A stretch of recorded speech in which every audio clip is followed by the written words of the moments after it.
All sports, all plays. All sports, all plays.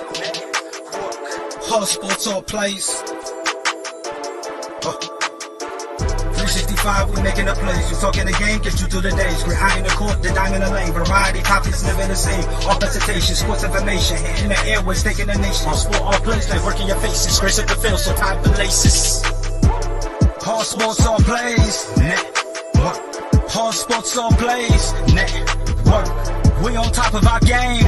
All sports, all plays. All sports, all plays.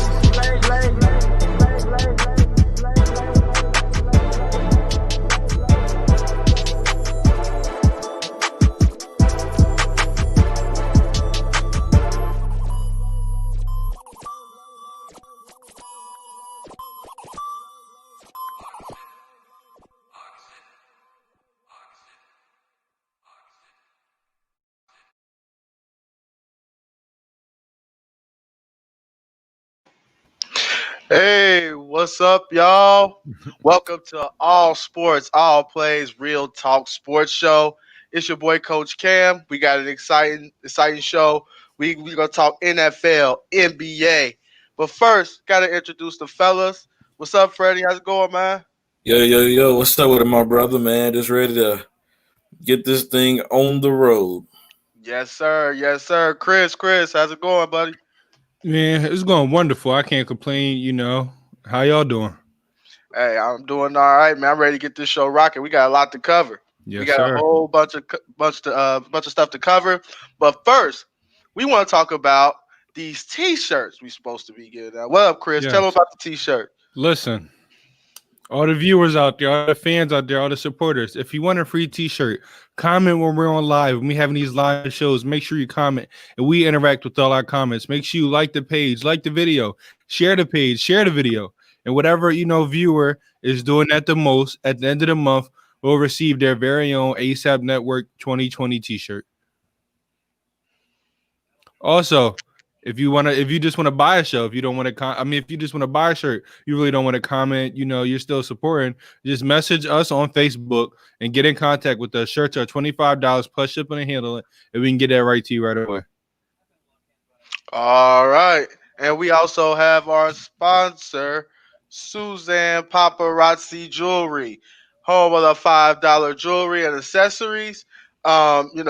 Great jewelry. We know it's Christmas time coming up. It could be just, COVID situation. Pockets may look a little funny, a little short, but this is something nice to give your loved ones and your ladies. PaparazziAccessories.com. What's that code again? I believe it's 160920, if I'm not mistaken there. Yes, so make sure you get at Suzanne there. What's up, Brandon? Hey, shout out to him. Last month's winner of the T-shirt. Matter of fact, Chris. Yeah, I don't know if he's your shirt ready because yeah, I'm ready. Listen, I'm going to enjoy it, Brandon. I just want to say thank you. My guy.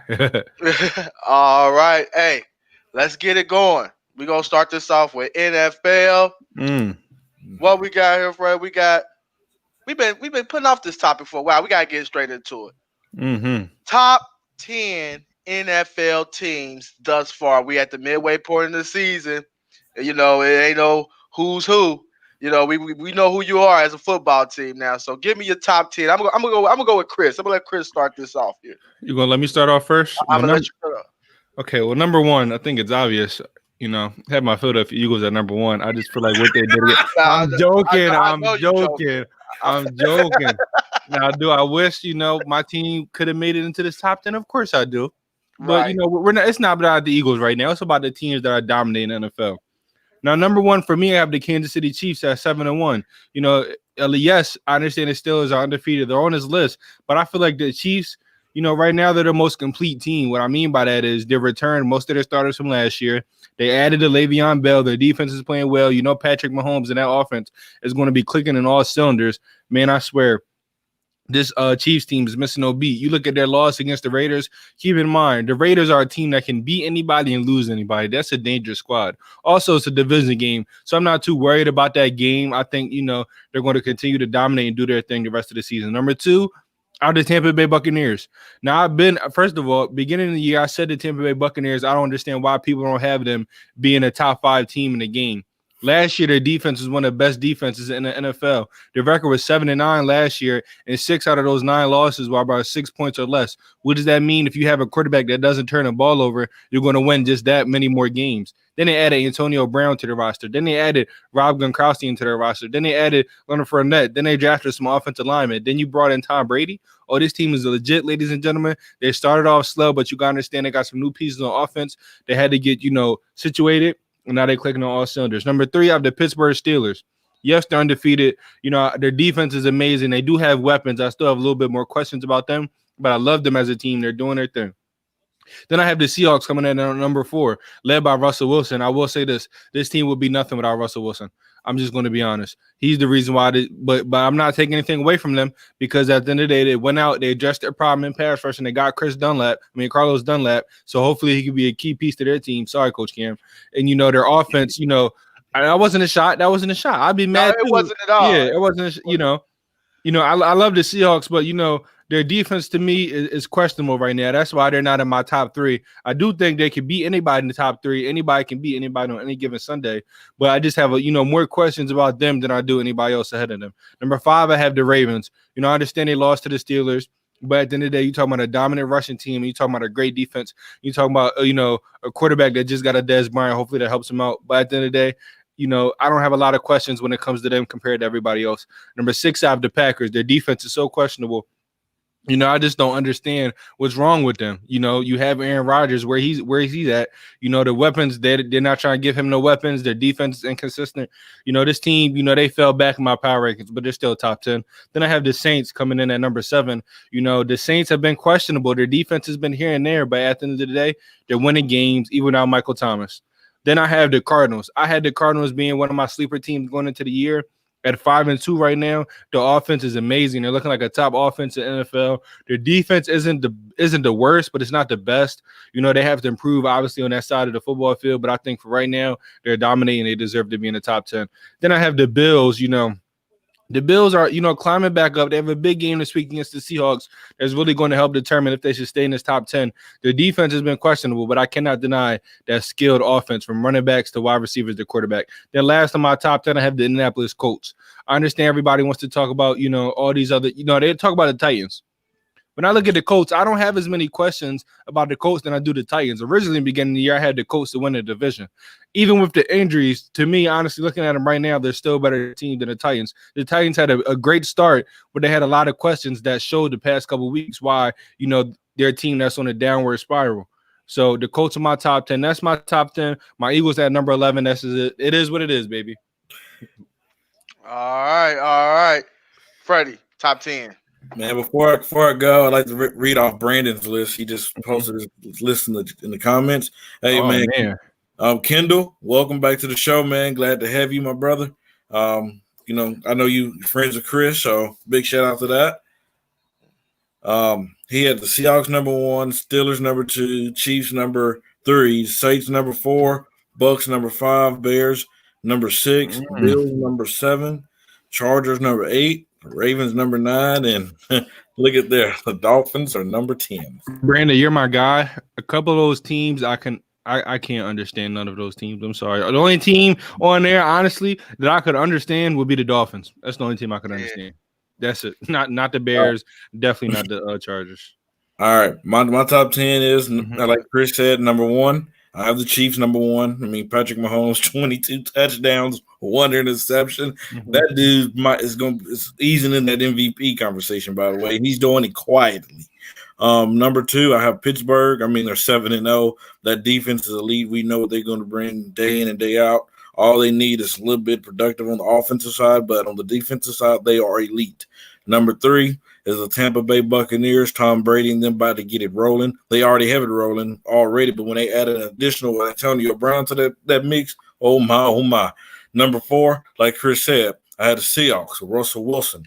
That dude, like I said, he's the engine of that team. He's the leader of that team. That team did not move without Russell Wilson. Number 5, I have the Ravens as well. Even though Lamar had a bad game. We know what that defense bring. We know what that running game bring. And I expect them to get better and learn from their mistakes. Number 6, I have the Buffalo Bills. They just beat the rivals last week. The New England Patriots, and it wasn't. They took care of the business. Josh Allen is having a great year this year. Then I have number 7, New Orleans Saints. Like Chris said, without Michael Thomas, they found a way to still win, even with the same division as the Tampa Bay Buccaneers. So they're number 7 to me. With Michael Thomas, they might be in that top 5. Who knows? Number 8, I had the Tennessee Titans. Even though they've been losing some questionable games, we still know what they're going to bring with Derrick Henry and that offensive line with Ryan Tannehill he had a quiet game against the Bengals on Sunday, but as some of us said at the beginning of the season, he should have been in the MVP race. And you wonder, where was my Green Bay Packers? They're number 9. Why? Because his defense is suspect. This organization yet to give this dude Aaron Rodgers another wide receiver. And we'll talk about the Green Bay Packers in a minute. But for them this defense to be suspect, for them not to get a trade before the trade deadline to getting another wide receiver, they're number 9 to me because they lost against the Minnesota Vikings team that, in my opinion, that they should have won. Why did they lose? They could not stop the run. Dalvin Cook had a field day. He had a field day. And then number 10, I have the Arizona Cardinals. Chris said that was his sleeper team. The way that team is moving with DeAndre Hopkins, Larry Fitzgerald, Kyler Murray, it is unbelievable. So that's my top 10 list right there.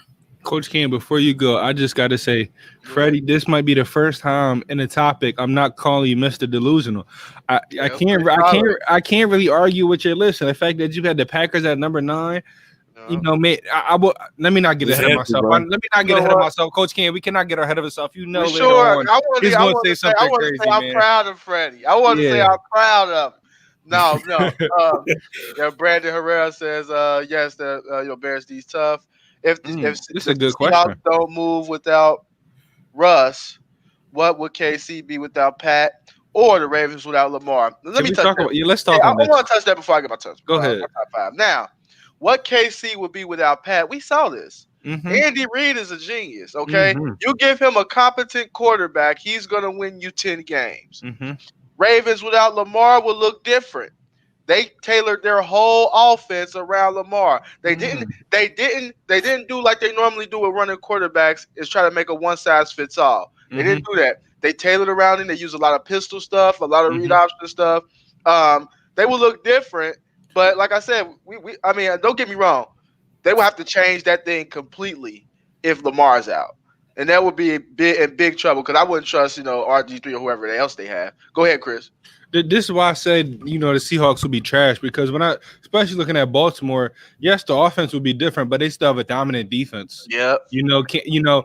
When I look at Seattle, they don't have a good offensive line or a dominant defense. Kansas City, they have a very good offensive line. They have a good running game, and they have a very good defense. They might not have the names, but they make plays. So that's why I say the things what I say about Seattle. But, no, you cannot deny, Russell – there's not a lot of quarterbacks in a situation, you're picking over Russell Wilson. So they're going to continue to be dominant with him in that backfield. My bad. Hey, let's keep going with the comments. Brandon says, I agree. Sheila Thomas said he got this correct. Good job, Freddie. Brandon said Freddie's list was nice. He said Freddie's list was nice. I cannot disagree with it. Hey, Freddie only talking about the comments because people complimented him. Coach Game, don't let him go over the comments.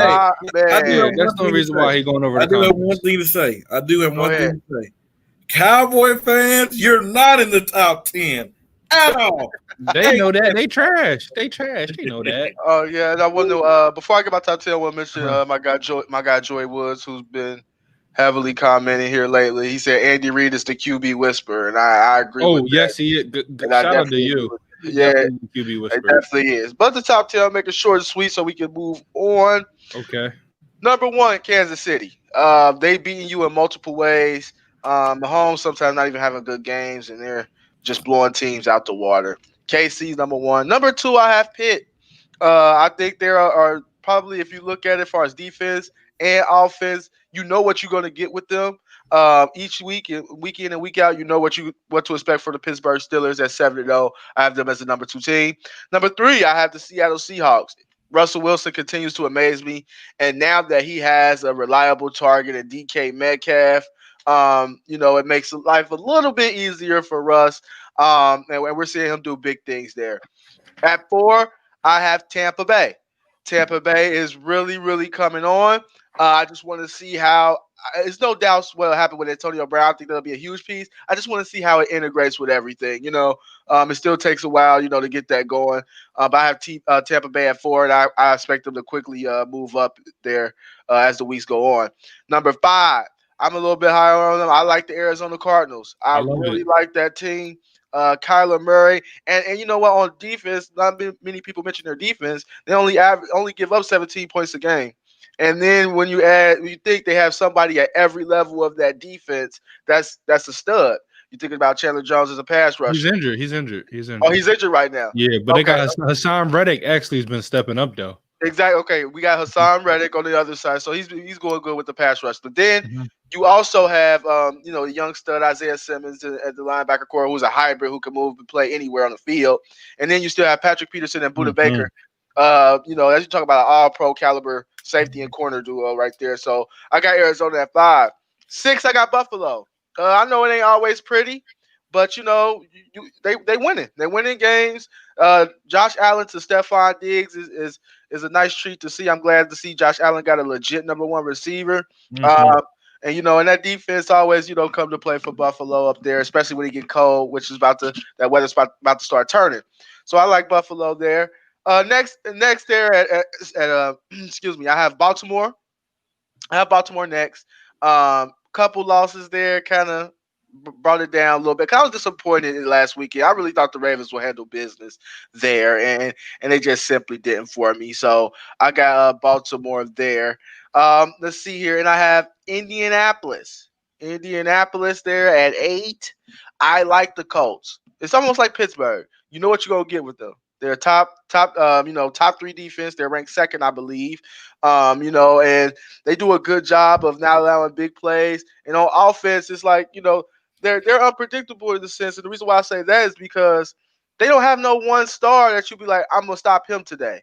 It's like, they can use Hines out the backfield. They really haven't even unlocked T.Y. Hilton with Phillip Rivers yet. So I like Indianapolis. Number 9, I got your Packers. Got your Packers there, Freddie. I would have them higher if they wasn't so soft on both sides of the ball, in the trenches. Like right now, even though it looks like they're driving right now, and they're up 7-3. A team like this, like 49ers, if they're healthy, they're going to push them all over the field.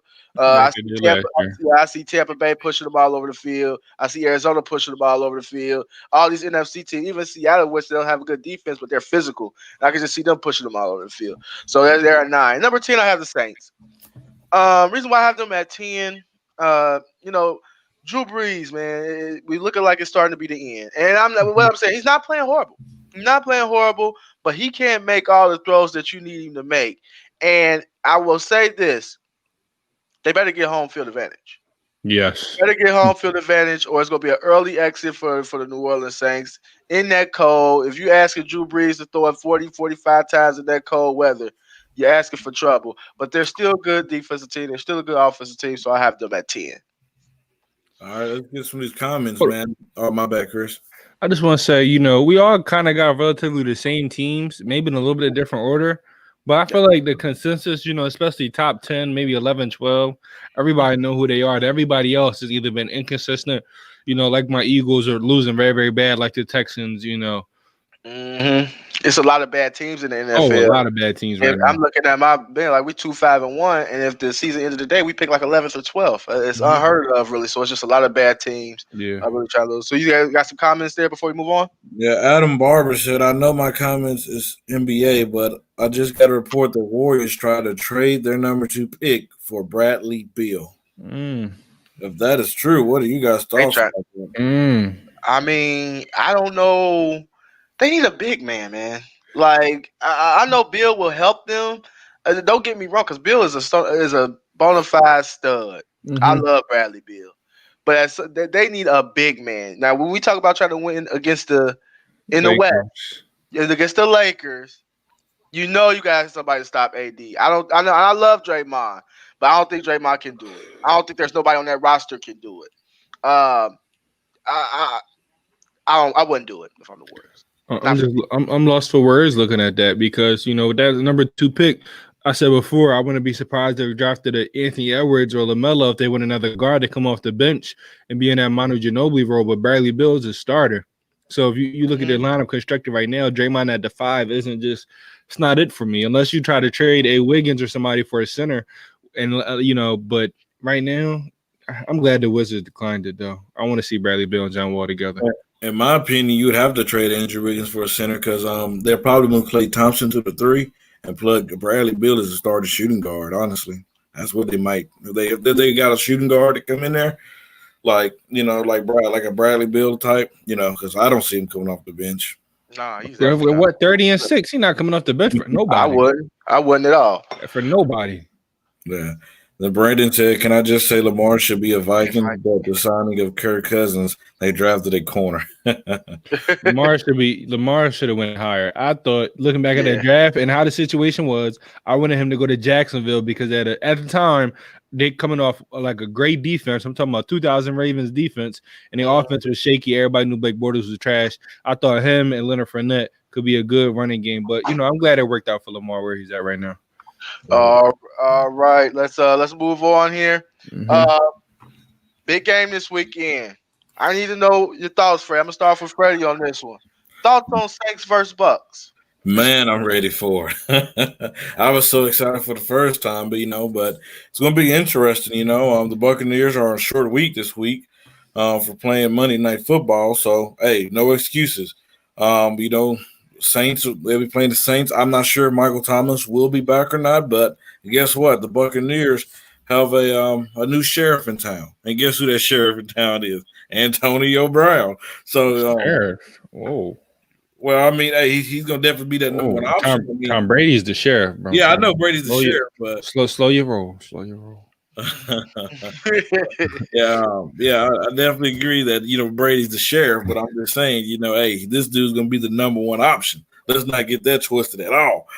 So with that being said, I believe the Saints won the first. No, the Buccaneers won the first matchup. Saints won. Oh, Saints won. Okay, so with that being the hey, since it's a divisional game, the Buccaneers have to win this game. I believe their defense will be ready, and I believe their weapons will be ready to show out. But if Michael Thompson does not play, it will not be a close game. It will be by 14 or 20 points. But if Michael Thomas play, it'll be different because Drew Brees will struggle without Michael Thomas on that field. We've seen him struggle this year. So yeah. That's just my prediction. But with Michael Thomas, it's gonna open up the whole offense. But without him on there, it's not gonna be close as everybody think. Gotcha, Chris. You got that face over there. You go ahead. Yeah. I'm just not feeling what Freddie said. A little bit of it, but not the end. I will say this: I do have the Buccaneers winning this game. When I look at the Saints, everybody talks about how dominant the Saints defense is, but they're almost giving up 30 points a game. They're scoring 29, giving up about 28 and a half. When I look at the Buccaneers, they're just barely giving up over 20. I think this Buccaneers defense is legit. If they want to win, they have to get after Drew Brees. And I think Michael Thomas is going to be healthy for this game. I will say, though, Freddie, I kind of agree with you that if, Michael Thomas isn't playing, the Saints offense is going to struggle because the Buccaneers can stop the run. But you got to remember this Saints, they're a lot of quick passes. So I see gimmick plays happening. But if Antonio Brown come in, Bruce Arians said he might not get 65 snaps a game. But I will say this, though. If Chris Godwin isn't playing and Scotty Miller, because they're both questionable right now, if these guys are out, then Antonio Brown's going to get a lot of snaps. And if he gets a lot of snaps, expect magic, ladies and gentlemen. Expect magic. Okay. Saints and Bucks. Like I said, I'm not really high on the Saints right now. Key pieces out, Michael Thomas. Even though he's a stud, a top 5 receiver. I'm not, I think he's slightly overrated, but he's still a stud that changes your offense. And if he's not out there, man, that's going to be trouble. And also I like the pass rush of the of the Bucks. And if they can move Drew Brees off his spot, I think you're gonna see the Bucks relatively not. I'm not gonna say they're gonna blow them out, but you're gonna see a comfortable win by Tampa Bay. I really think you're gonna see Tampa Bay really start to kick it in gear here and start to look like that team that everybody talked about, possibly representing the NFC in the Super Bowl. Especially when, like I said, you just added Antonio Brown, and I hear what Bruce Arians is saying. Oh, he can play 10 plays, he can play 35 plays. It's gonna be 30+ plays for Antonio Brown this Sunday. That's just coaches speak. He's out there probably looking like the AB of old, and why not? They got great chemistry with each other. I think this is going to hit off relatively quickly, and I think you're going to see the Saints win the Bucks win by I'll say by about 10, maybe a 34-24 type of game, or maybe a 27-17 type of game. Brandon, does the Jets have the first win Monday night? They're playing the Patriots. I say no. They might. No, I don't see it either. They might. All right, guys. Next up, what's up with the Tennessee Titans? All right, they lost 2 in a row. One is understandable to Pittsburgh, tough team. You could live with that. But the following week, they let Joe Burrow light them up, and Joe Burrow caused major changes. They made him get a corner, cut some people. My opinion, before I let y'all go real quick, the Titans, to me, they rolled in high off of last year. I think they're coming back down to earth. I mean, people want to say, Ryan Tannehill is all of a sudden this special quarterback. What makes you special in like year 7, year 8? I don't get that. To me, it's not all of a sudden. Normally, you just don't click on and now you're an elite quarterback. I think now, don't get me wrong. I think when he was with the Dolphins, I think they stunted his growth some, and I think he was better than that. But I think the last 2 weeks here, I think you're starting to see the real Tannehill. And don't get me wrong, Derrick Henry's still a monster, but you cannot give up, the points that you give up, the yards that you give up, and be taken seriously. And I think the holes that you're starting to see with the Tennessee Titans, that offense can't cover up. And that's just my opinion right now of the Tennessee Titans. I'm gonna start off with Freddie. You go ahead. What's up with the Titans, man? No. Hey, go with Chris because I want to start on this next topic, please. If you don't. Okay. Okay. I already know. Go ahead, Chris. You go ahead and start. What's going on with the Titans, man? If I'm not mistaken, Mr. Freddie Henderson had, them in his top 10, and I think me and you didn't. If I'm, correct me if I'm wrong. Correct. We see their problems. Freddie looks at those 5 wins, is happy, but the Colts have 5 wins, and what can I tell you is the Colts gave up almost 50 less points than this Tennessee Titans team has. Now, when I look at the Titans' record, when did they really get it? Other than the Bills, have they ever got a convincing victory? They beat the hurt Broncos by 2, only beat the Jags by 3, the Vikings by 1, the Texans by 6, then they lost the last 2. I mean, this defense with this Tennessee is terrible. First of all, how do you go out and sign a Jadeveon Clowney and they let go of Vic Beasley? How do you go sign 2 outside pass rushers and you have less than 10 sacks? How do you not, create no turnovers? When the defense, especially last year, was the reason why this team was so good. It was the defense. They were doing their thing. Right now, the defense is very, very inconsistent. And when I look at their offense, like Cam said, I gave Ryan Tannehill his credit. But, for me, when I look at that, people talking to him like how they were talking about Nick Foles, saying these guys are the elite because they have some good moments. Just because you have good moments don't mean you're elite of the elite. Not taking anything away from him, but if he was so elite, he wouldn't have lost the games he lost so far. I'm just saying. This Tennessee Titans team, to me, that yes, Derrick Henry is a monster. Yes, they have some good weapons, but right now this defense is playing so bad. I just don't know what to think. They're 5-2, like I said, but they haven't convinced me that they're supposed to be their team right now. In the beginning, they started off high. Everybody was saying Tennessee. I said I like Tennessee, but I pointed out the fact that they cannot create no turnovers. They're not getting any sacks. And the problems right now are still there. And until they address these problems, I don't know how I'm going to think about this team moving forward. So I think they have a huge problem on that defensive end. And until it's addressed, trade deadline's over. So unless somebody wakes up or if you can still sign people, this team's in for a rude awakening, in my opinion. Yeah, and just for a comment here, Joy Wood said Mike Evans the most underrated receiver in the game. I know we're gonna got that coming up later, so that's an interesting topic there as well. Freddie, Man, we all agree on the same thing. If we had Luke on here, and I'm pretty sure he'll be preaching the same thing, defense. Actually, when he was on the show the last time, he said this defense is going to have a challenge. And guess what? They've been challenged. We talked about Ryan Tannehill. He's talking about our MVPs. A few weeks ago, and a certain person on the show was talking about like this dude should have been, on top, like he was Russell Wilson or Patrick Mahomes. And these last couple of weeks, he's humbled himself down. He's not looking. I mean, he have not looked like the same Ryan Tannehill have at the beginning of the season. So I believe, but Derrick Henry's doing his thing. And I want to, you said about the Steelers. I believe they would have won that game because if they lost by a field goal or whatever. But they had a horrible first half, but on the second half they started on a comeback. But the Steelers, they took a rest. They didn't keep the foot on the pressure. But by a field goal. But like I said, you can't win games by having a decent offense but having a horrible defense. You just can't win that way.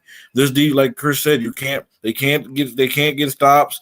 They can't pressure the quarterback much. I mean, this team, and it could be, off of what happened last year in the playoffs. They could be too much over on a high where they have not settled back in yet. Who knows?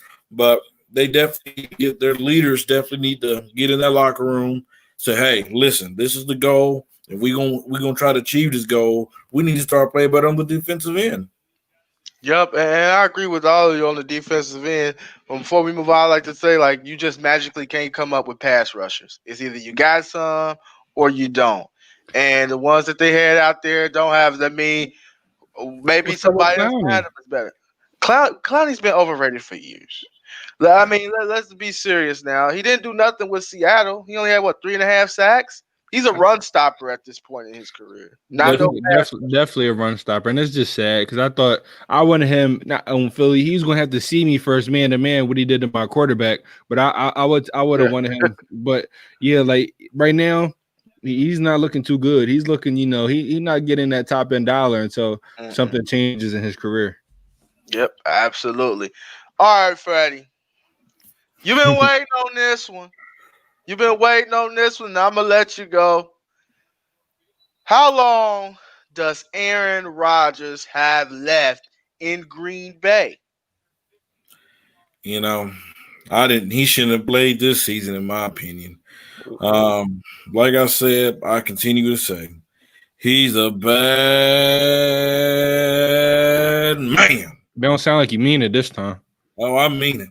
But it's just a disgrace what this Green Bay Packers organization put on the field around Aaron Rodgers. It just is, man. I said it in the draft. Let's just take the way that they didn't draft a wide receiver. Okay, at least you could have drafted something that made an impact this year on this defense. Have y'all seen this defense? They can't stop the run. I'm pretty sure me and you, Chris, can go out there and run on them. You cannot stop the run. See that right there? Yeah. Offensive, defensive lineman. Oh, yeah, we be stopping the run out there. Believe that. They cannot stop the run. I mean, this Packers organization just for years now, man, for the last couple of years, they have not surrounded this dude with weapons. This dude defense last year was better than it is this year. It seemed like last year this defense was kind of trending in the right way. They can't pressure the opposing quarterback. They can't stop the run. I mean, geez Louise. I mean, does this dude have to do everything? This dude have to carry this franchise on the back. Like, give this dude some help. Man, somebody, please put a trade package for this man. Get this dude out of Green Bay. You wasting the greatest quarterback that I see with my eyes. Well, he's in his prime. This dude should have this. I guarantee you, I'm gonna make a bold prediction on Real Talk. If you would have switched Tom Brady from them Patriot teams, Aaron Rodgers would have won the same amount of rings, if not more. Because guess what? He's more talented skill-wise. Oh, but this team, They should feel disgraced for wasting his due prime. He need to get up out of there. All right, before Chris go, real quick, Freddie. Yeah, I've heard multiple Green Bay fans this week. Y'all are spoiled. Yes. Y'all are super spoiled. Yeah. What happened was Aaron Rodgers won early in his career, and y'all thought that y'all was just gonna keep going back and going back and going back. Same thing with Favre. And the same. Look, man. Look, the Packers. They got some holes. Obviously, I don't think it's a lot of. I just think they're soft on both sides of the ball, like in the trenches. But who wouldn't want a Devontae Adams? I mean, this dude is a stud. We'll talk about top 5 receivers later for foreshadowing, but he's one of the top of the food chain right now. The defense overall is not bad. They got studs in the secondary. And when you Aaron Rodgers, when you this bad man, as you say, I know they not gonna load you up with weapons like that because they feel like you can get it out of some of these younger guys. Aaron Rodgers can get it out of the Valdez-Scantling and those type of guys. That's what they relying on. Brady did it for years. Thank you. You taking one of my points. Thank you. He did it for years. Gronkowski, he was working with a bunch of overrated slot men. Yes. I'm just saying, Freddie. Go ahead, Chris. I'm gonna let Chris go. Then I want to rebuttal. You got that. Like you said, at the end of the day, I understand, stat out there saying he's never played with no first-round wide receivers. But before I get in now, I just want to address that. Let's not act like he never played with great receivers, from the Greg Jennings, from the Jordy Nelsons, from the Randall Cobbs. And I know I'm missing a lot, from the Donald Drivers, from the Titans and everything he had. So let's not act like this dude's never played with good talent. And I do agree, when they won that first Super Bowl, I thought there was going to be a great team moving forward. They had some problems, but let's talk about right now. How long does he have? I would say what is his contract over? 2022, 2023? Yeah, somewhere around in there. Yeah, whenever his contract's over, he's leaving. Or honestly, in a year or two, I wouldn't be surprised if he gets traded. When I look at this team right now, they do have a lot of weapons, but the sad thing is they have studs on the defensive end, but like Cam said, they're soft in the trenches. Everybody knows if you want to win a game in the NFL, it's won and lost in the trenches. Regardless, they might not be the biggest hype names, but if you want to win a game, your trenches better be right. And their trenches is suspect right now. So until they fix that, they're not going to truly be legit. However, in my mind, perfect scenario, if I wanted to see Aaron Rodgers on a different team right now, fully healthy, I think if he pulled a Peyton Manning and went to a Broncos, if the Broncos is fully healthy right now and Aaron Rodgers is on that team, you couldn't tell me they want to give the Chiefs and the Ravens and the Steelers a run for their money. They're not fully healthy, but I'm saying they're missing so many players on that team. It's out of this world, from the Von Millers to Chubb just came back. Some other defensive guys hurt. Cortland Sutton hurt. If that team was fully healthy, you put an Aaron Rodgers on that squad, please. At least I know that team going to compete in the trenches. I don't know what's going on with the Packers right now. They're looking a lot a bit overrated. And that bad man looking like a sad man right now. Sad man. Oh, please. Let me talk. Go ahead, rebuttal. I can't, Chris. I can't even touch what you just said. I got to go with Coach Cam said, man. You're talking about Tom Brady this, Aaron Rodgers don't got the weapons. But guess what? Sometimes it feels good to be a Patrick Mahomes, to know you have weapons. Sometimes it feels good to be a Tom Brady, to see all these weapons around you. Sometimes it just feels good to have these weapons. Why can't we have those weapons? I might be talking off emotions right now, but I'm just saying, why can't we have these weapons? Why can't we have Devontae Adams is one of the best ones in the game right now. Why can't we have a Mike Evans over here on the right, Antonio Brown over here too? Why can't we have those weapons? Because they see this dude need help. They see yes he's the baddest, but yes he turned no names into names. Have you seen I'm not gonna screw his name up. I'm not gonna try to say it, but we seen the no names that he did this year, the 2 or 3 games that Devontae Adams didn't play. We seen what he did. Guess what? He still gave them the football. But we need wideouts who can get the ball. We need wideouts that can help him to relieve the pressure off of him. Green Bay, if you don't get this man help, get him the heck up out of Green Bay. Y'all don't deserve him. You're right. They are spoiled. You know why they spoiled? They see greatness every night. They say, you know what? He don't need any help. He's so great he can get it done by himself. That's what they're saying. You're right, Coach Cam. They are spoiled. Tom Brady did it. I mean, watching Aaron Rodgers do it. All right, yeah, and before we keep this thing going, I mean, this is the thing. When you towards the end of your career, right? Mm-hmm. They're embracing. Who is? Aaron Rodgers is towards the end of his career, especially as a Packer. Yes. Okay. Yes. As a Packer. So when it's just like how New England did Tom Brady. Mm-hmm. They're trying to brace themselves for life afterwards. Mm-hmm. And that's to be honest with you. To be quiet, and the question was, how long does Aaron Rodgers got left in Green Bay? He has maybe this year, of course, and the next year after that. After that, it's going to be Jordan Love's turn, and they're going with it like that. They are preparing for life when Aaron Rodgers leaves. That's why you had Jordan Love drafted first. That's why they drafted A.J. Dillon, because eventually. Oh, I'm going to cut you off, but it says his contract ends in 2023. Oh, he's getting traded. I'm sorry. He's not he's getting traded. Yeah, so they're preparing for life without Aaron Rodgers. And don't believe it can't happen. Eventually, it can happen. They traded Favre to Minnesota, or let him cut him, and then Minnesota picked him up. So if they take in that case, it clearly shows to me this franchise do not care about winning, because they was one game away from the Super Bowl last year. It's not that they don't care about winning.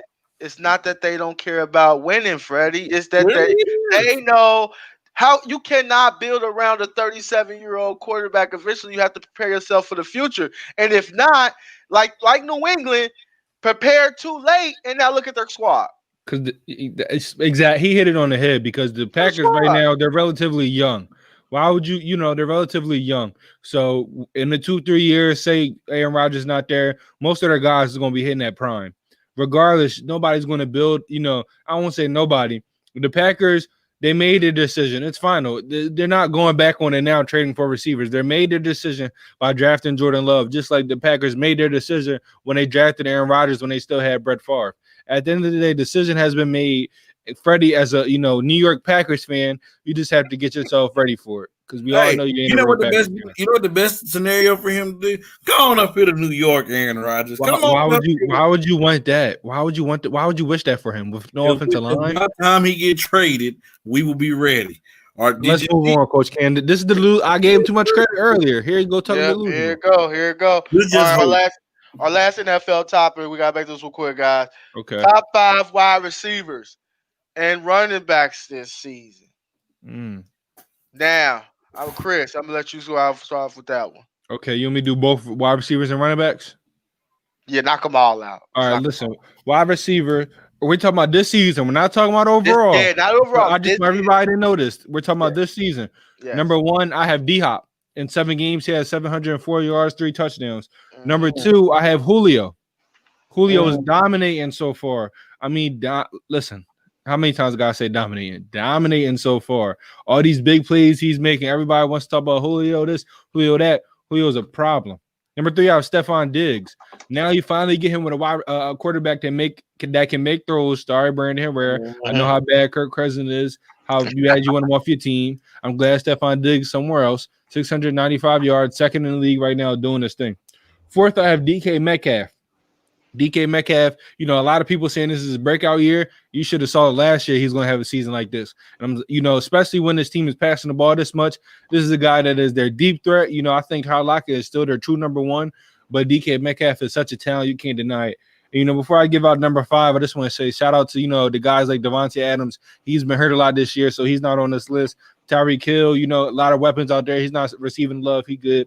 Shout out to Travis Fulgham, who since he's been playing since week 4 is leading the league in receiving yards. Number 5, I'm giving it to Robbie Anderson.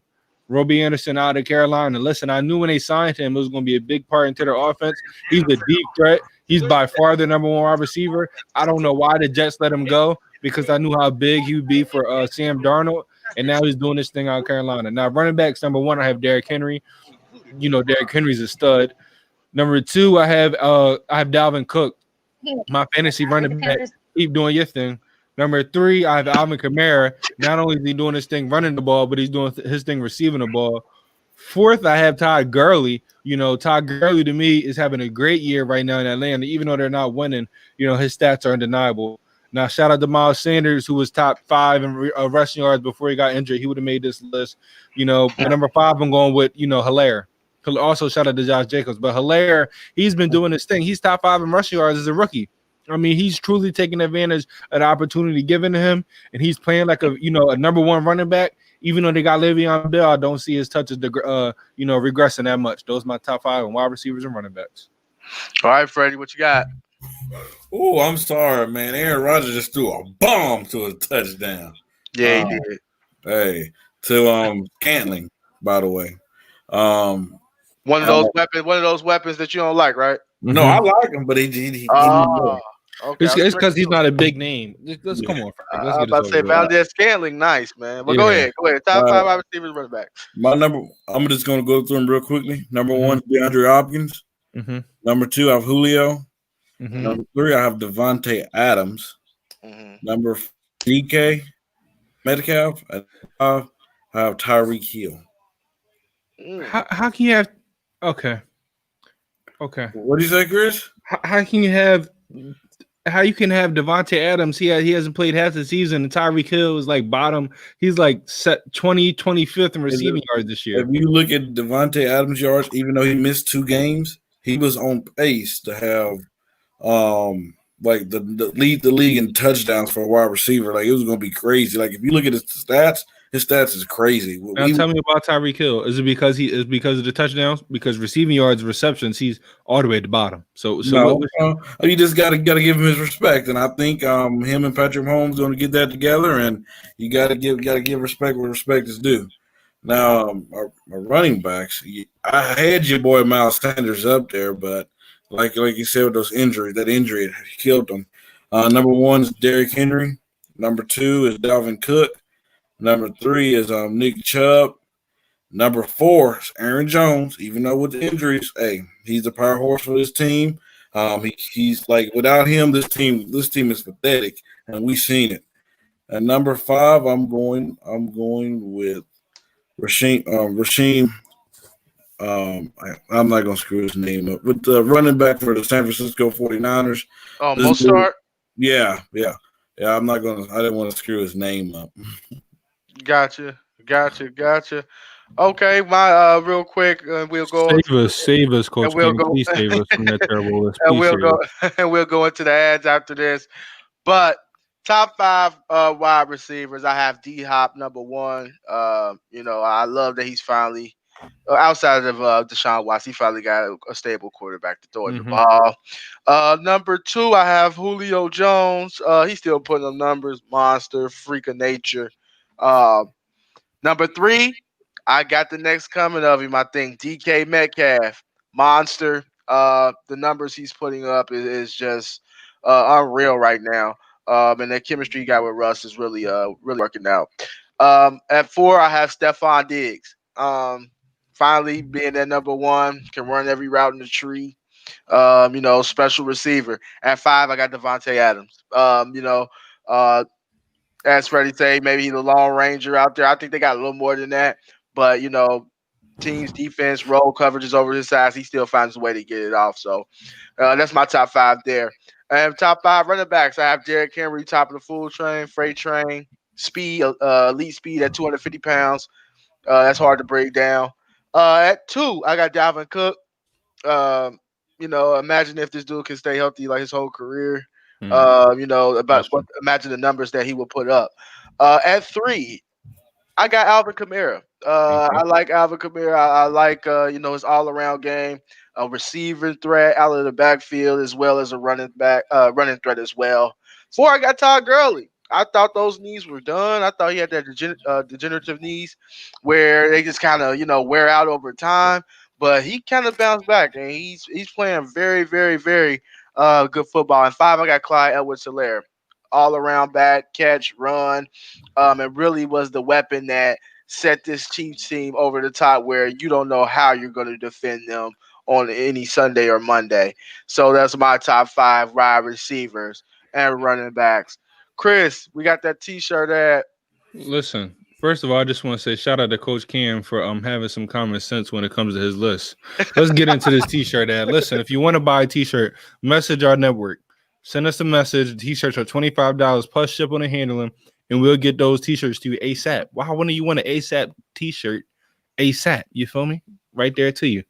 Gotcha. Now, for everybody in the comments, you're giving yourself a chance at the end of the month to win a free t-shirt. Now, if you want everybody that's watching us a free t-shirt, comment on the videos, like the videos, share the videos, share our page, comment on everything. Just interact with us and we interact back. Whatever fan and viewer is interacting the most at the end of the month, we're going to tally everything up, and that fan is going to receive, a lucky t-shirt. Brandon Herrera, I see you're always in there. My guy, I just want to say thank you for giving me a shirt last month. My guy. Yes, sir. And it's just we got some comments, Freddie. I seen one popped up. Yeah, Brandon gave his list of our receivers. Hopkins, Metcalf, Ridley, Jones, Thielen. Thielen's doing his thing this year. Oh, yeah, Thielen always get it in. I like Adam Thielen. Running backs, to me, Zeke Elliott is a top 5 running back in the game, but this year, because he's not getting enough touches, I just cannot put him over guys like, guys like who's not in there that I have? Hilaire, a guy like Hilaire, a guy like Josh Jacobs. To me, they're getting the touches that they deserve, so they're having better stats than Zeke. Yep. All right. It's NBA time, fellas. Let's get into it. And now, since we're hearing it look like we're going to get some December 22nd action, sound like the players expected to accept that. Early MVP candidates. Freddie. You got to throw a Luka Doncic in the mix. You have to throw a James Harden. He always seems to find a way to be in the mix. You have to throw a Giannis Antetokounmpo in the mix because his numbers always be big. But my pick for MVP, and finally, hopefully, they will put some respect on his name. Oh, my God. It's Almighty King James. Put some respect on his name. I guess because they just used to this dude going to give you about 27, 28 points, around 8 to 9 rebounds, 7 assists. I guess they just say, we know what to expect from him. But, man, give this dude some respect on his name. He should have been MVP last season, in my opinion. But please, NBA, give some respect on this man's name. The work, especially not just off the play. I mean, what's going on, the scenario, what's going on in the season have to matter. Just think about it. We're about to be on a short turnaround. And for him, and you come ask him to play, if he come in there and play and dominates, man, you have like, I just don't see how you don't get a dude MVP. But if not him, like I said, the others would be in the conversation as well. Chris. See, I think Freddie fails to realize, which I sometimes do, that the MVP award in the NBA does not mean the most valuable player, because if that was the case, LeBron would have been getting it. No.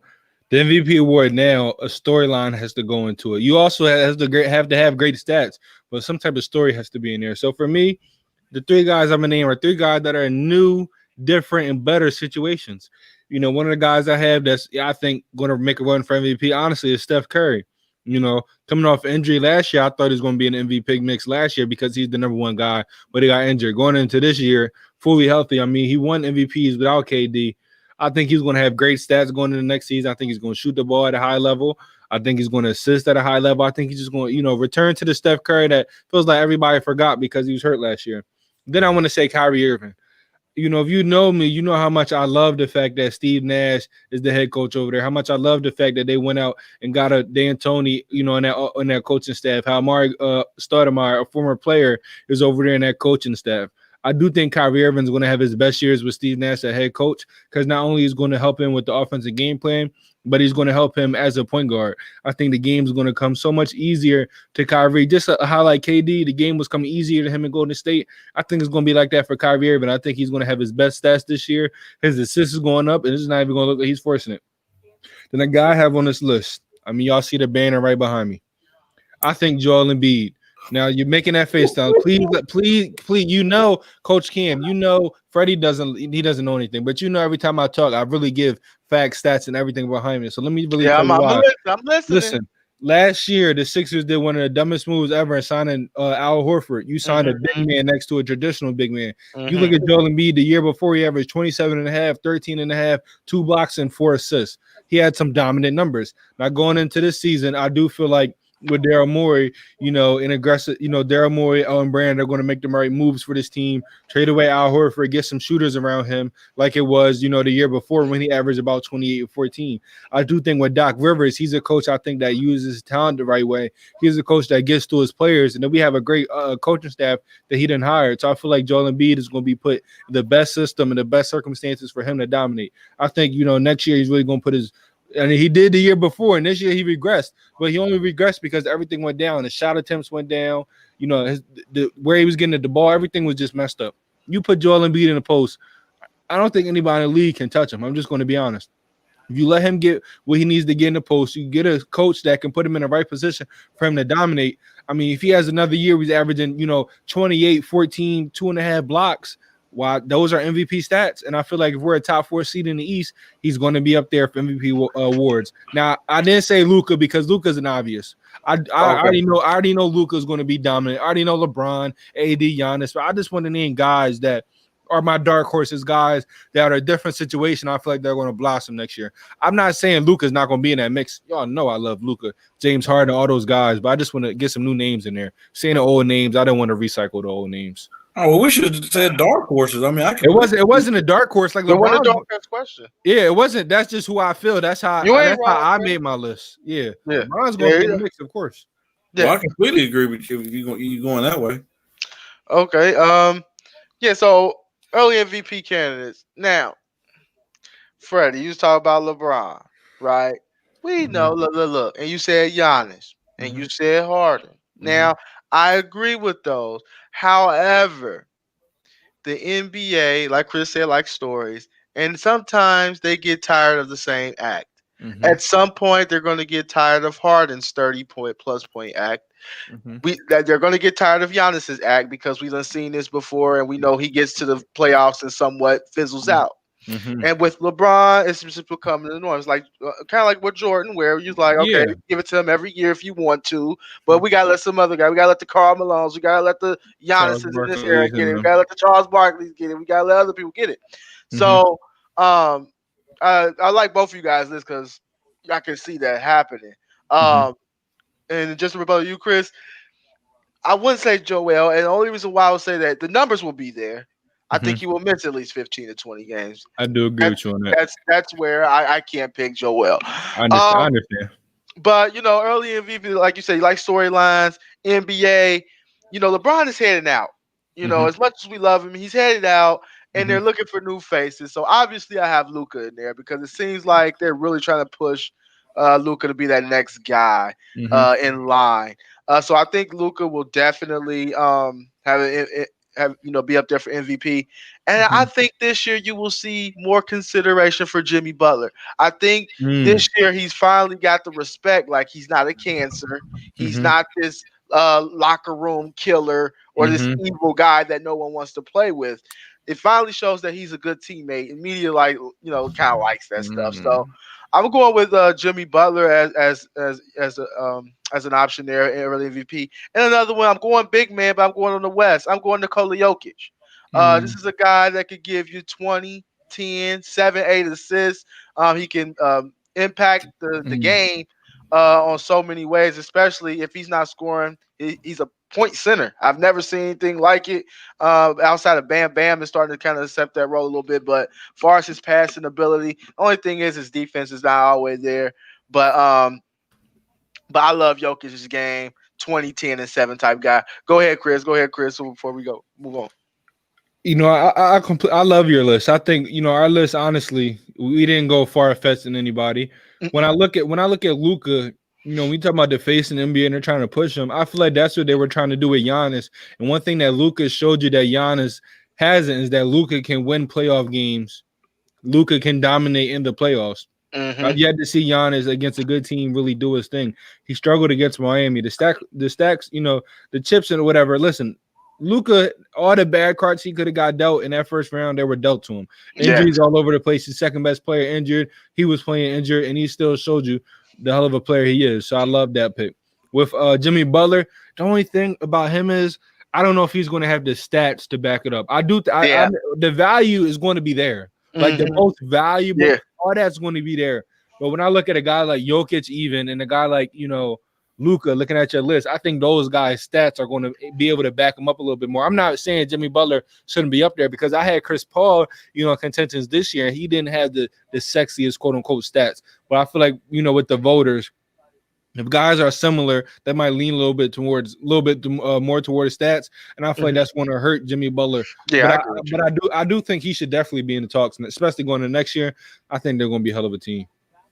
All right, can I talk about this, please? Can I just address this real fast? Yes, absolutely. Go ahead. What do I think about the rumor the Sixers want to go after James Harden? Now, this is what I think about this. Do we have to trade away Ben Simmons for it? No. If we have to trade away Joel Embiid for it, no. But if somehow we can get him, because you look at, Al Horford and you look at Tobias Harris, that's a lot of money between them. So if you're saying somehow we can make that trade and trade away those two guys and you tell my big three between Ben, James Harden, and Joel Embiid, listen, I'm not going to be honest.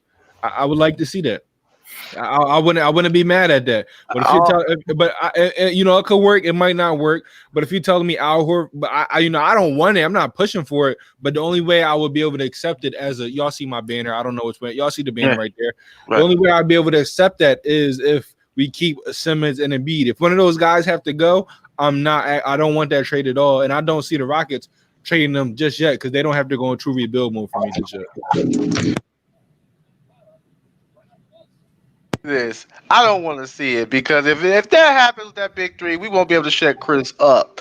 All right, so I don't want to see it. I'm not gonna lie to you. We will have to hear about it every day. It's hard. We will have to hear about it every day. Not you win it because I'd be playing devil's advocate to myself. So I'll be saying, well, I mean, we haven't seen James do this, and are they gonna be able to do this? Depending how the I lied. When that big three, thank you. I would I would gas that big three up. But depending on how y'all got me thinking. We gotta move on because now I'm getting hyped for no reason. I'm like Freddie, getting hyped for something I know that's not gonna happen. Yeah, we're gonna move on. All right. Okay. How much did LeBron's loss to the Mavericks in 2011 affects his legacy and how we look up on it? Let me start with this. Go ahead. I'm a Mavs fan, and I remember that series, and everybody was on me. Everybody, ain't no way the Mavs can beat the Heat. Great team, by the way. Great team. Great team. And they didn't realize we was the original strength in numbers. When you talk about the Warriors, we went 11 deep in that series with the bench and wore the Heat out. But anyway, to be honest, at this point, it's only a stain in his legacy if you talk about the greatest of all time. Now, if you want to talk about overall legacies, he done made up for that stain. Come on, y'all. Now, people know me. I don't like LeBron. I'm not a big LeBron James fan. I battle with people all the time. However, when you win 4 titles, after that, some stains go away. You know what I mean? You have to push the bleach over the stain. Remember, I believe after one of those finals, they called Magic Johnson Tragic Magic. He was failing against the Celtics, against the Celtics. And then he bounced back the year after, and then we don't hear about that much anymore. So I think it only stains his legacy when it comes to the greatest of all time, because we never seen Michael Jordan on that stage do that. You know what I mean? And play that badly. But you want to talk about greatest, just overall legacy? No, it's time to get over 2011. It's 2020. I want Freddie to go. I'm gonna go with Chris on this. Wait, Chris, I want to correct something because I think he thinks I've always been a LeBron fan. Is that what you think, Coach Cam? No. I know you're a Lakers fan. Yeah, because I just want to be honest. Kobe's my dude. Now I'm a LeBron guy. So if you want me to go, I'm a true LeBron guy. So you're a true LeBron guy. So Freddie's gonna say some delusional things. I'm really gonna give y'all what y'all want to hear. So you decide who wants to go first and wants to go last. Since you're the LeBron guy, Chris, I want Freddie to go. Then I want to go to you, Chris. Go ahead, Freddie. Coach Cam, I get what you're saying, but LeBron have made up for the GOAT conversation and overall his legacy since 2011. Let's get that straight. He's the greatest of all time. Let's be respectful, sir. So y'all gonna have me drop dead on this show? Have a heart attack. But You know how sometimes you can be in situations where it humbles you, it puts you, it teaches you lessons and stuff like that. I think that taught LeBron a lesson. It taught him how, like, I'm not for sure. I think it was after that season where Dwayne Wade told him, in order for us to win, we have to go through you. It has to be LeBron. You have to be the man. Even though at the time Dwayne Wade wasn't the Dwayne Wade that we knew he was in the past, but still he knew that team had to move through LeBron. LeBron didn't play good that series. Everybody know he didn't. I mean, he averaged 17 points. 17 points. I mean, we need much more. They needed much more out of him. He had 6 steals, 1 block. He averaged 1 steal a game, half a block a game. I mean, you just have to do much better. I mean, he didn't shoot the ball, that great as well. He shot 28% from the no, I'm sorry, he had 28 3-point attempts that series. He only made 9 of them. So I mean, he got to do much better, man. I mean, he was at the top, he was afraid of the moment type deal. He was running from the moment in the play, especially at the end of the game. He didn't want to touch the ball, and that's why you can say he's not a part of the Jordan conversation, a part of the Kobe conversation to have that heart, that Mamba mentality, that killer instinct, because he didn't want it at one point in time. People tend to forget that he had to learn to become this dude that he is today. He didn't just get this over. He didn't come out with this mindset that he wanted the ball. He wanted to take over. MJ came with that. Kobe came with that. Jordan had to learn it. And for him to be with a guy by the name of Dwayne Wade, you guys remember that one All-Star game where LeBron did not want to take the shot. Yeah, Kobe, Darren Williams, and all the Melo was all getting all on him because he was afraid of the moment. Yes, Chris, I said it. He was afraid of the moment. And I think that series humbled him, taught him what he had to do. And hey, he didn't erase all that, though, in my book. The dude's the greatest player of all time. Man, y'all are crazy. Man, look. Go ahead, Chris, because Freddie keep just doubling down, and you probably gonna double down on the greatest player of all time. I'm not even going to get into that. I'm not going to get into that. I'm not getting into that no more. Listen, this is what I'm going to say. I'm tired of people disrespecting the king. I'm not going to come to go. I'm not disrespecting. Can I talk? Because I didn't even say you. But if the shoe fit, then wear that. Now let me finish what I was saying. I'm tired of people disrespecting the king.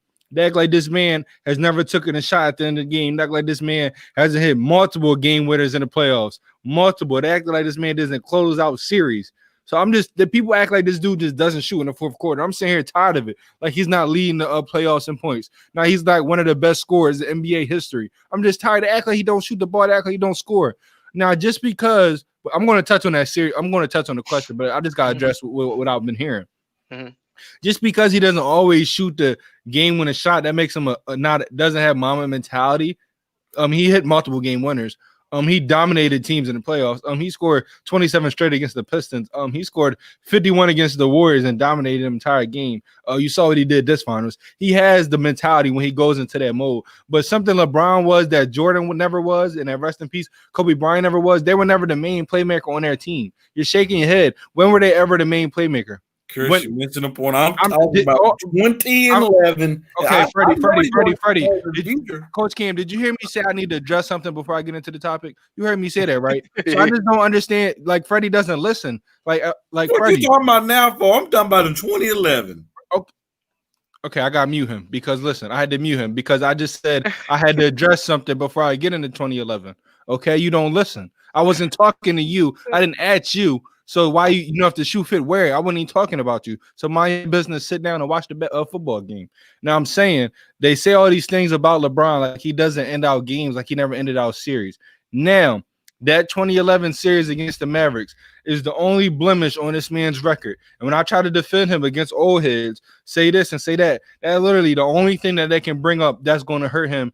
And his record, his whole entire career. You look at when he lost against the Spurs the first time in the finals, he had no business being there. You look at 2014, nobody else showed up. You look at 2015, everybody was hurt. 2017, 2018, he was going against the God Squad. 2018, he really had nobody on his team. But 2011 was the year that he was supposed to do it. I mean, he was supposed to take that step. Freddie, I wasn't talking about you, so mind your business. I didn't say Freddie. I said everybody.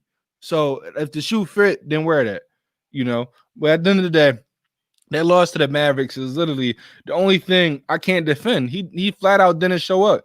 And, you know, to Freddie's point, I do think it humbled him. I don't think, you know, it had nothing to do with, you know, taking the last shot or anything like that. I think it had to do with getting out your own head and just playing basketball, honestly. And I think after that, he really took a step forward. He's always, you know, had moments where he dominated. But after that, you know, you remember at the beginning of the year, he was saying we're going to win 7, 8, 9. I think that humbled him, not only as a basketball player, but as just, you know, a human being. And ever since then, you know, nobody, you can't, especially with this last championship. This last championship is the reason why this 2011 doesn't mean a lot anymore. This last championship is the reason why. He got 4 now. He's in that conversation. 2011 before this, it was still being brought up. But I promise you, to all the people that were saying Jordan and LeBron, they was having this conversation. Ever since he won this, they don't even bring 2011 up no more. The 4 championships to me is a great thing, you know, on his record, on his resume. Now, he's 4 out of 10, but at the end of the day, he went to 10 in 17 years. Really 16, because last year he didn't play the full year. So, you know, I think, you know, looking at his record now, especially after this year, it's still the biggest blemish on his record, but, you know, it's hard to hold that against him when he made up for it. All right, Freddie, I'm going to give you a rebuttal, and we got to move on. Chris, just got to ask a question. Me personally, I don't think this championship took it off. I think it's the one he beat the Warriors with, beating that team coming down 3-1. Man, I think, you know, after that should have definitely took that off his legacy. Me personally, I think so too. But I mean almost 15 people told me he has to win 4 to get into the conversation to them. That's why I'm saying that. That's what they told me.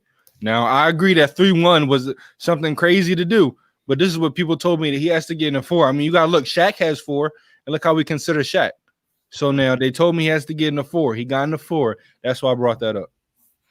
All right, and I got a feeling we'll be touching this more in depth later on. I'm done with the GOAT conversation. I'm done with it. I don't like getting into it because it goes nowhere, but it just nowhere at all. It just it makes my ears bleed when I hear it.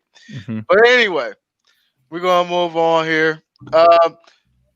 Should the Rockets trade James Harden? Should they trade James Harden? Is it time for the Rockets to get rid of James Harden and kind of bust that thing up? Chris pointing at his 76ers banner. Man, Freddie, what you got? Should they trade Harden? I think it's coming close to a time. I'm not gonna say it's right now, but it's coming close to a time.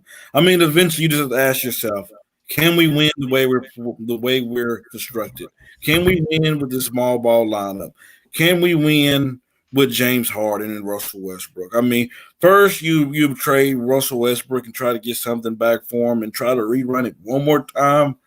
But if that don't work, while you do have James Harden under contract, he's still valuable for other pieces. You don't just let a player like him just up and leave. You will eventually have to trade him. All right, Chris. Yeah, so, you know, Freddie does have some good points. They haven't won anything, but I mean, since he's been traded there, he's literally, you know, that team is the only team to make it to every playoffs. He's literally been dominant since he's been there. Now, you know, yes, he doesn't perform the best in the playoffs, but you got to look at it. He never had the greatest team around him. He makes a lot of people better. So I don't think that should be their first move going into this offseason. I mean, you trade Russell Westbrook, you give up your future. I do believe you have to try one more time. You went out and got a good head coach that works well with guards. You have your dominant duo is 2 guards. Now, whether you trade Russell Westbrook, that's up to y'all. I wouldn't be surprised if they do that. But talking about James Harden, I do think, you know, he always flourishes in a regular season. He needs somebody to help him out in the playoffs, just like everybody else. I think if they make that roster around him, is no, need to trade him. But if they do trade him, I will say this: they're going to get a lot back for him because he's still right now in his prime. And the best time to trade him will maybe be this year and kind of the next year. You don't want to let him walk for nothing because then that's bad. But if you trade him now, I do think they'll get a lot. But is it worth trading away? You know, I'm not going to say the best player ever in the franchise. Obviously, that's Hakeem Olajuwon. But I don't care what nobody say, even true Rockets fans. You can't tell me he's not a top 5 player ever on wearing the Houston Rockets uniform. I'm sorry, he dominated ever since he's been there. So you can feel how you want about your team, but I do believe this guy's been dominant ever since he got there. So I don't think trading him will be the answer. I do think, give it another year or two, but eventually you might have to look at trading him away. Can we address one thing though? I just want to address one thing. Brandon Herrera, I see a comment. I know it was the last topic, but I'll just say it real quick. The main playmaker was Scottie Pippen, not Jordan. Yeah, I definitely agree with that. Scottie was, point forward there, especially for probably like the first 4 titles. I would say he was the main playmaker. Last 2 back issues, there's just too many injuries, kind of slow some of that up. But yeah, you're right. Scottie Pippen was definitely a main playmaker out there.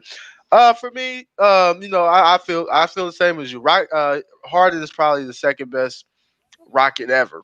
If you look at it, you can argue some other guys, but I think Hakeem is the best. Like I said, I think we talked about this a couple shows ago. Bust it all up. Trade Harden, trade Westbrook, start over. I think when Daryl Morey put that squad together, he built it, for D'Antoni, the roster for D'Antoni. Right now, you have no bigs on your roster. Your cap strap. And you're really handcuffed to what your roster flexibility. You have to bust this thing up, and I would hate for it to bust up right as Silas gets the job. Me too. That's what I would hate the most. But at some point, you have to look at it, and I think teams wait too late to try to make these trades, and then don't get what they should have got for the player. And I think if you can unload Harden with a couple years left on this deal, imagine what you could get. Because not only will that team get 1 year, they get 2 years of Harden. So now you're talking about a boatload of stuff that you can get back in return for him. And I just don't think this team is built to win a title. And I don't think, the minimum wage or the minimum veterans that you could get to bring in is going to push you over that hump. Therefore, I say you got to trade Harden. You got to trade Westbrook if you can. Bust it up, get as many picks and young pieces as you can, and start the rebuild from there. They'll get a lot for those two. They will get a whole bunch to restart. They'll be looking like how the Thunder are right now, to be honest with you. Yes, and it'll be good for the future for them. Now, when LB, we're gonna move on. When LeBron James retire, will Anthony Davis stay, or is this kind of like a, package deal here? I'm gonna go with Chris because I know Freddie waiting to sit on. I'm let Freddie sit on that. So the best case scenario is that LeBron plays for what? Let's say, I think he'll play as long as he wants to, but let's just say LeBron plays for the next 4 years. The best case scenario is even then, Anthony Davis is still in his prime. He's still at that point in my eyes. I think he'll be top 5 player in the game, arguably number 1. Yeah. The best case scenario is for Anthony Davis to stay, and hopefully you have some young talent around you or a decent team around you. But I will say, if he doesn't stay, just look at how teams are constructed right now. It'd be hard for him not to do what LeBron did and go to his hometown and go win the championship. I mean, LeBron, AD went to LA. What is he doing at LA? Learning how to win. He couldn't get over that with New Orleans. What did LeBron do when he went to the Miami Heat? He learned how to win. When D-Wade and everybody wasn't the same, he went back home, got his hometown the championship. When I look at Anthony Davis, the only team to me, I mean, who knows how the teams are going to look in the future, but just looking at, right now, him going back to Chicago, that team is dangerous. In the Eastern Conference, where the Bucks, who knows how they're going to be, the Nets, their window is not for long term. It's right now. I mean, but you got the young Celtics and the young Sixers. The point being is that I think he'll stay, but depending on how the roster looks, and if he leaves, the only team that I can see him going to, because I'm not going how the rosters look, but I just say back home to Chicago and go get a ring in his hometown. All right, Freddie. All right. Check this out. I know you guys say depending on how the team look. We're the Lakers. The Lakers are always known once we have at least one star that we add another. Was it a coincidence when we had LeBron that we got AD? No. And I guarantee they're going to be trying to get a third one this offseason. So, Anthony Davis, if you want to be Mr. Hollywood, if you want to be Mr. Laker, if you want to be on Lakers Mount Rushmore, He gonna stay. I mean, we're not the Houston. We're not the 76ers. We're not in Boston. We're the Lakers, okay? I mean, we're about championships. And you best believe Miss Jeannie Buss and Rob Pelinka is going to try to put a team around you to win championships. That's what we do, baby. And we're back in the mix, and we're going to continue this mix. There's no debate about that. I mean, come on, look at our history. So y'all don't go through seasons of struggle? We don't know more. We're not. Let me please move on. I can't. We haven't had a superstar. And how long, Chris? AD's a superstar. I said once we have one superstar, we're doing. I don't want to hear the rest, Freddie. I don't want to hear the rest. Let's move on. Yeah. I mean, I think AD is gonna stay, man. You know, I think he's gonna stay. Eventually, like I can't believe it. I'm agreeing with Freddie. They'll get another star somehow, and I think he'll stay. They probably will. And yeah, I can see AD staying out there, man. But I do agree. If he does leave, it'll be somewhere like his hometown, like Chicago. I really think that piques his interest, though. And Zach LaVine, Kobe White. Yeah, I think. And they got a top pick. I think that piques his interest more than what people think. But we'll see. But you can't argue they just won the title and they're looking really good to move forward. He ain't leaving anytime soon. Yeah. All right, here. Last topic as we rounded about an hour and a half here. Should Devin Booker ask for a trade? I'm going to go. At this point in time, yes, he should. Devin Booker is definitely a scorer in this league, a premier scorer. And the Phoenix Suns, I lump a couple teams all together. The Suns, the Kings, the Timberwolves, just front office is awful. They make bad pick after bad pick after bad pick. Like, I'm so happy that the Suns took Ayton over Luka.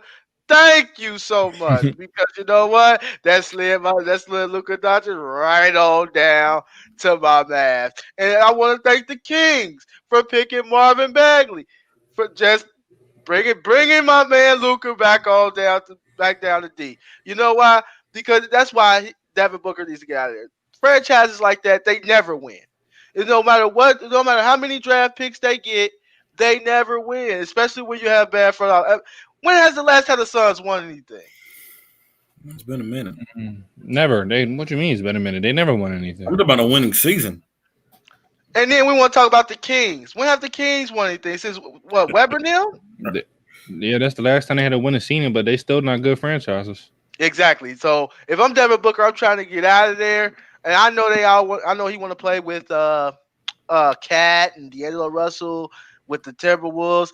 He needs to look elsewhere. Do not go to Minnesota. I'm sorry, Brandon Herrera. I know you love Minnesota. Minnesota is just bad omen there. I don't think you can win there. What can go wrong will go wrong in Minnesota and places like the Kings and the Suns. Ask for a trade. Try to get somewhere where it's a good front office and where you got stability. Go ahead, Freddie. I agree. But as I was sitting here thinking as you was going back and forth, the most place that probably going to get traded to is Minnesota because they have that number one pick. And I think I understand. I know that. I do. But don't say Los Angeles. I will leave the stream right now. No, we don't even. No. We can't afford him. But LA. I thought he was going to say LA. What if he gets traded to the Atlanta Hawks with Trae Young? Could you imagine that?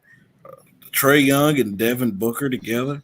I mean, that would. I mean, I don't like it. Now, I don't. Well, I'll let Cruz go. I mean, I don't know if you're afraid, but I'll let John Collins. I mean, I don't like it because you talk about a bad defending backcourt. They will score points, but my Lord, you talk about they'll give up 130, 140 a night, just like the Timberwolves would. Matador defense. I wouldn't like that. It would be an interesting backcourt. It'll be fun to watch. Go ahead, Chris. Yeah, I don't like that either. Yeah, it would be fun to watch, fun on offense. But just speaking on Brandon, I'm sorry. Speaking on Coach Cam's point, when Coach Cam said, I I kind of like. I loved Ayton going to the Suns. You talking about a 2 and a 5? But you hit it on the head. There's nothing for me to even say. Talking about a bad franchise.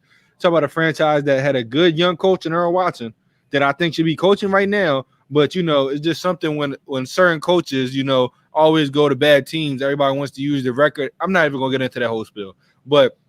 You talking about a franchise that told this man to shoot threes with no three-point shooters. Talking about this franchise that put him in a bad situation and didn't let him develop players, didn't let him play the players he needed to play to succeed. The Suns are just a bad organization. So if I'm Devin Booker, yes, I'm looking to get traded.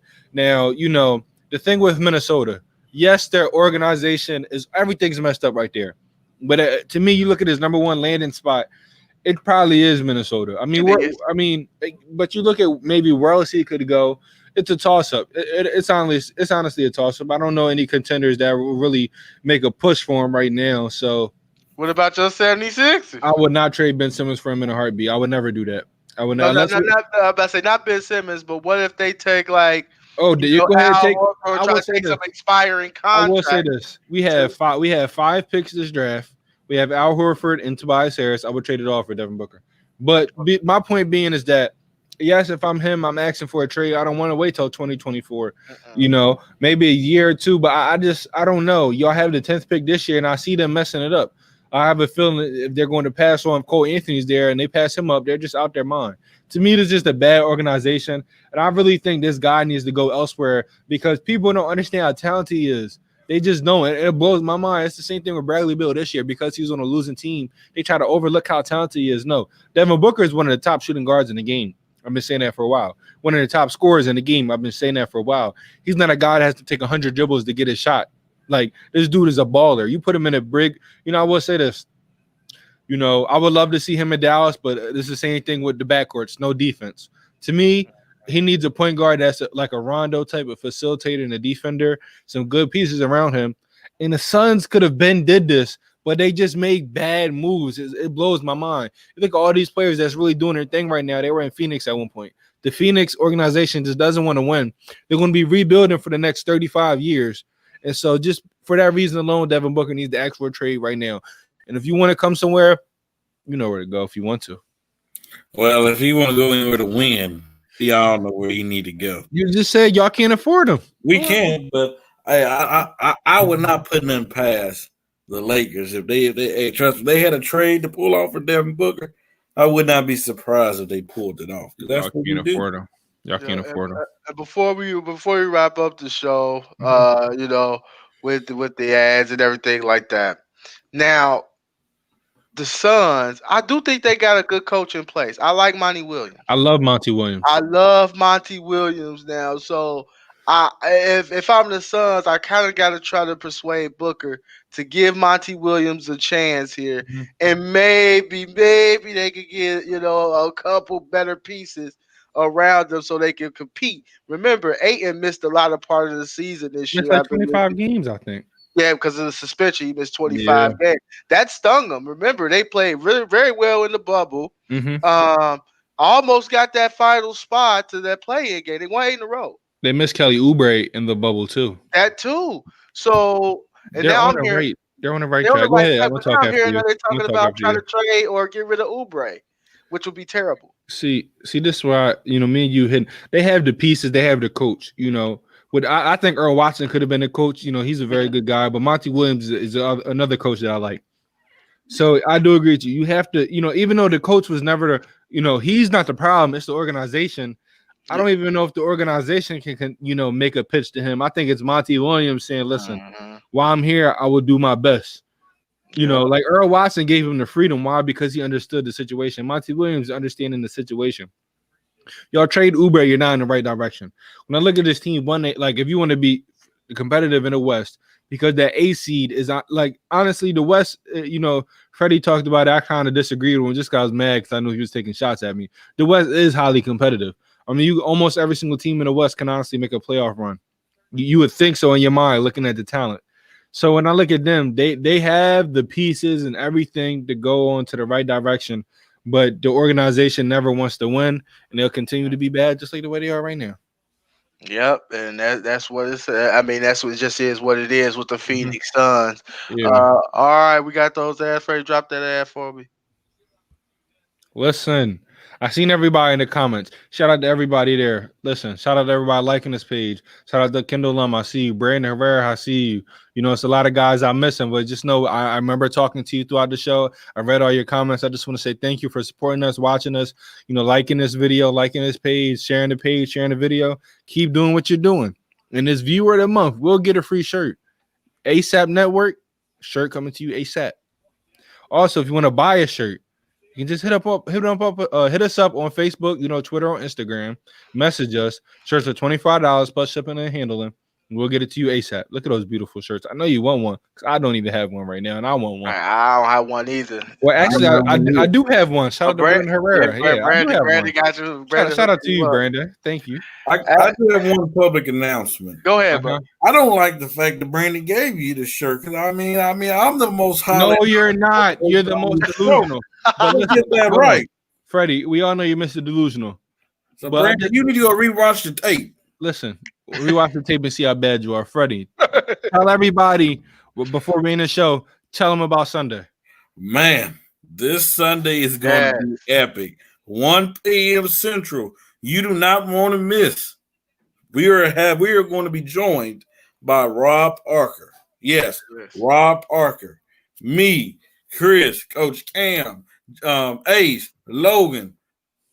Be there 1 p.m. Central. Be on this page. You're not gonna want to miss it. It's gonna get heated. I guarantee you that it's gonna get heated. Yeah, it's definitely gonna get heated with Rob Parker. I'm excited for it, man. I know we all watch him on TV, so that's awesome. Hey, it's been real, man. Another episode of Real Talk. It was a good one tonight. Anything you want to say, Fred? Man, all our viewers, like this page, follow this page, like this video, comment on it, man. Man, from Real Talk Network, we all love you guys here. Hey, it's been an awesome week for Real Talk until next week. Chris. Yes, you know, thank you to everybody supporting us, commenting us. You know, we just love it. We love it, the show and the network. But everybody that's listening, let's start a petition. Instead of Freddie Henderson, we got to name him Mr. Delusional from now on. Now, start the petition, and I'll be the first one to sign it. But thank you, everybody, for watching. I appreciate you. No, everybody, thank you. Keep liking, sharing, tagging your friends. Encourage them to watch, man. Great Sports Debate Show. Hey, Brandon says maybe Nate the Great should get the shirt. I gave it to the Brave behind the show and network. Yeah, I didn't bring that comment up. Who brought that comment up? All right, y'all. Hey, catch us Sunday, 1 p.m. Central, 2 Eastern. We got Rob Parker coming on the show. We out. Peace. Yes, sir. All sports, all plays. All sports, all plays. All sports, all plays. 365, we making a plays. You talking the game, get you through the days. We're high in the court, the dime in the lane. Variety, topics never the same. All presentation, sports information. In the airways, taking the nation. All sport, all plays. Like working your faces. Grace at the field, so time for laces. All sports, all plays.